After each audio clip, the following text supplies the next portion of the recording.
Hello দর্শক, আসসালামু আলাইকুম। আমি Sylvia Rahman and welcome back to my channel.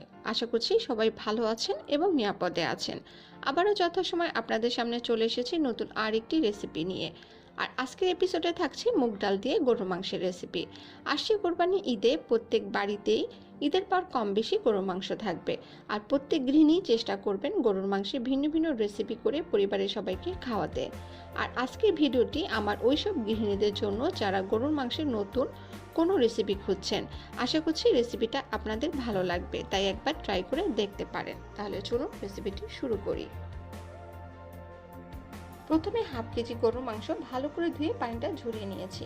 এবার এতে অ্যাড করছি 1 কাপ পেঁয়াজ কুচি, হাফ টেবিল চামচ আদা বাটা, হাফ টেবিল চামচ রসুন বাটা, 1 চা চামচ জিরা বাটা, হাফ টেবিল চামচ মরিচের গুঁড়া, 1 চা চামচ হলুদের গুঁড়া, 1 চা চামচ ধনিয়ার গুঁড়া, স্বাদ মতো লবণ।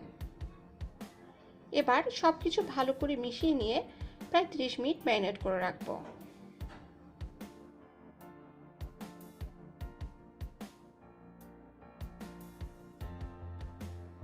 এবার চুলার উপর একটি প্যান বসিয়ে মুগ ডাল ভেজে নিচ্ছি। মুগ ডাল ভাজার সময় চুলার আঁচ একেবারে লো হিটে রাখবেন।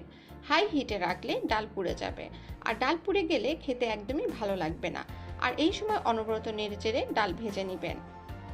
ডালের কালার যখন এমন হবে তখন চুলা থেকে নামিয়ে ফেলবেন। এখানে 1 কাপ মুগ ডাল নেওয়া হয়েছে। ডাল ভাজা হয়ে গেলে এখন আমি ব্রেস্তা তৈরি করব। এই জন্য হাঁড়িতে পরিমাণ মতো তেল দিয়ে তেল যখন সামান্য গরম হবে তখন দিয়ে দিচ্ছি হাফ কাপ পেঁয়াজ কুচি। এবার পেঁয়াজ ভেজে নিয়ে ব্রেস্তা করে নিব। পেঁয়াজ যখন বাদামি কালার হবে তখন তুলে নিচ্ছি।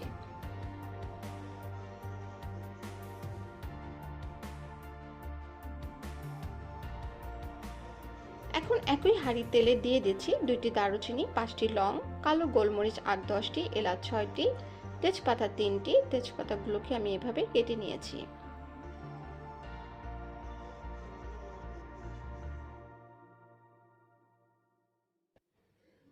গরম মশলাগুলো ভেজে নিয়ে এতে দিয়ে দিচ্ছি ম্যারিনেট করে রাখা গরুর মাংস।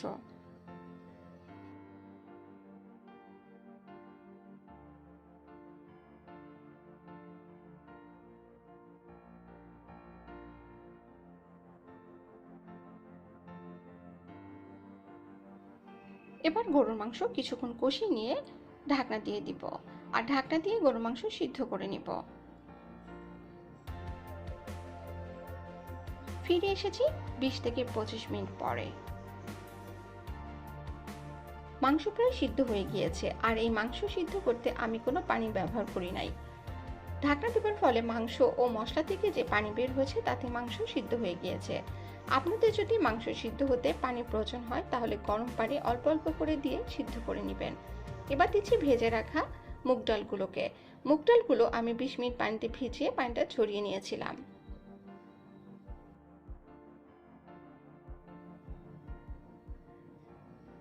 এবার দিচ্ছি 8টি কাঁচামরিচ।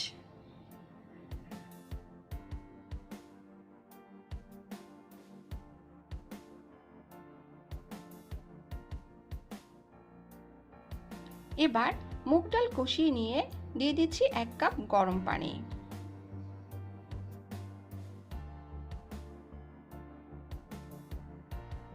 আবারও ঢাকনা দিয়ে দিচ্ছি ডাল সিদ্ধ করার জন্য। ফিরে এসেছি 10 মিনিট পর।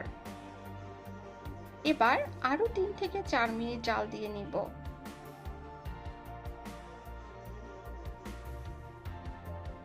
চুলা থেকে নামাবার আগে দিয়ে দিচ্ছি 1 চা চামচ গরম মশলা এবং পূর্বে থেকে ভেজে রাখা পেঁয়াজের ব্রেস্তা।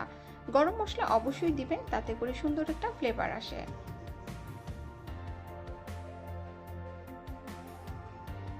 আমার রান্না প্রায় শেষ। এতক্ষণ সাথে থাকার জন্য আপনাকে অসংখ্য ধন্যবাদ। আপনি যদি আজকে আমার চ্যানেলে নতুন হয়ে থাকেন তাহলে ছোট্ট একটা অনুরোধ রইল, আমার চ্যানেলকে সাবস্ক্রাইব করে নিয়মিত আমার চ্যানেলের পাশে থাকবেন। আর পাশে থাকা বেল আইকনটি অবশ্যই প্রেস করবেন যাতে করে আমার রেসিপিগুলো সবার আগে পৌঁছে যায় আপনার কাছে। যারা অলরেডি আমাকে সাবস্ক্রাইব করেছেন আপনাদের অসংখ্য ধন্যবাদ, কারণ আপনাদের এই সহযোগিতার জন্যই আমার চলার পথ এতটাই সহজ হয়েছে। আজকের রেসিপিটা যদি ভালো লাগে তাহলে একটা লাইক দিবেন, কারণ আপনাদের একটা লাইক আমাকে অনেক বেশি অনুপ্রাণিত করে এই কাজের প্রতি। আজ তাহলে এই পর্যন্ত। সবাইকে ঈদের অগ্রিম শুভেচ্ছা। নিরাপদ ও সুন্দর হোক সবার ঈদ। আল্লাহ হাফেজ।